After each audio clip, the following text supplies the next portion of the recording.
అల్లూరు జిల్లా చింతపల్లి జీకే వీధి కొయ్యూరు మండలాల్లో ఎక్కడైనా మద్యం బెల్ట్ షాపులు, నాటుసారా దుకాణాలు, నల్లం బెల్లం, అమోనియా అమ్మిన వారిపై కఠిన చర్యలు తప్పవన్నారు ఎక్సైజ్ సీఏ కూర్మారావు.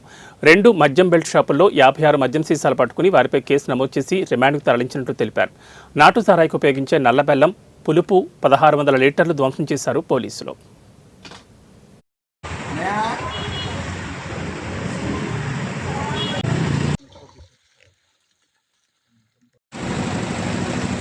కూడా మాకు కొన్ని సూచనలు ఇచ్చారండి.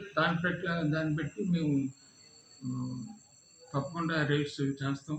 అలాగే ఎంఆర్పి షాపుల్లోని ఎంఆర్పి ధరలకే అమ్మని నోటీసులు కూడా ఇచ్చాం. అవి బోర్డులు కూడా పెట్టించాం. అనేది ఒకవేళ కానీ ఎవరైనా సరే అధిక ధరల కంటే ఇంచుమించు 2-3 రూపాయలు తేడాతో ఉన్నా సరే మేము ఇమ్మీడియట్గా ఆ షాపుల మీద కేసు రాస్తూ ఉంటాం. ఫస్ట్ టైం కింద 5 lakhs అది ఫైన్ కూడా ఉంటుంది. సెకండ్ అదే రిపీట్ అదే షాప్ మీద కానీ మళ్ళా కానీ రేజ్ అయినట్లయితే లైసెన్స్ క్యాన్సిల్ అయిపోతుంది.